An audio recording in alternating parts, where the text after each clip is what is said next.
Rafael Lapesa Melgar nació en Valencia en 1908. Fue un filólogo español, miembro ilustre de la Escuela de Ramón Menéndez Pidal, lingüista, profesor universitario, escritor y romanista. Rafael Lapesa concentra sus estudios en la concepción de la historia de la lengua española, donde los cambios lingüísticos están relacionados a los hechos de la cultura y los fenómenos sociales. Sintetizando sus ideas en el plano lingüístico, encontramos tres puntos fundamentales.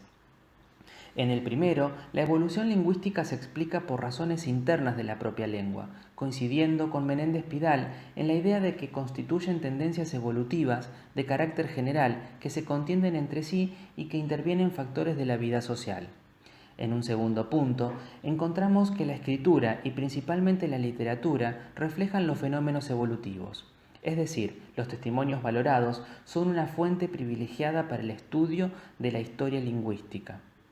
En un tercer punto, encontramos que la historia de la lengua, como una parte de la historia de los pueblos que la hablan, permite una corrección entre la descripción de los procesos evolutivos y la historia general de los pueblos, al margen de una concepción idealista.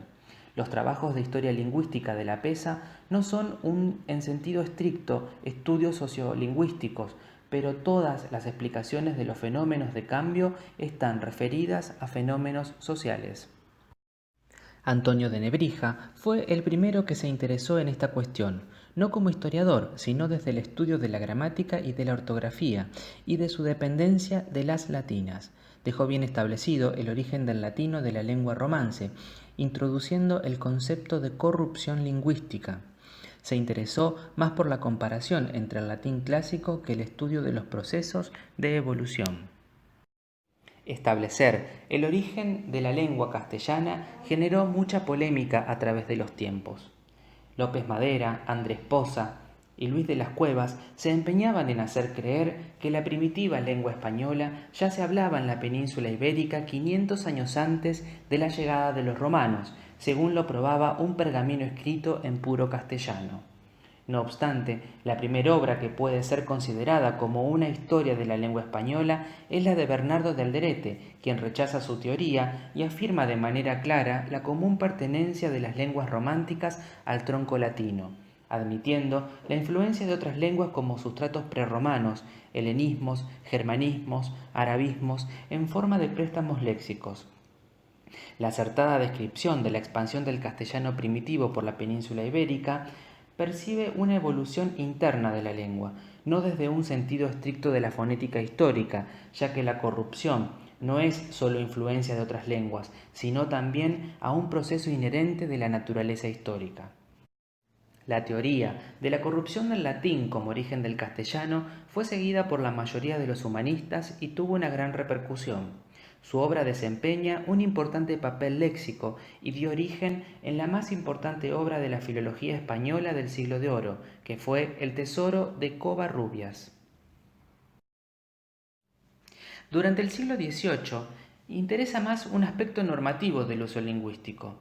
Surgen una serie de obras en las que apenas se alude a la historia de la lengua española, que plantean la cuestión lingüística desde una perspectiva apologética.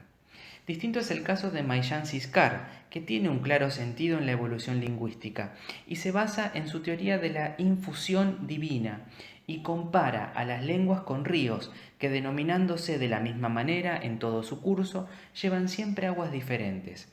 Su obra realiza importantes aportes al campo de la etimología y la ortografía. Intenta dar una explicación coherente al cambio lingüístico, pero carece de una idea científica. En el siglo XIX, directa o indirectamente, solo se alude en forma de elogios a la historia de la lengua.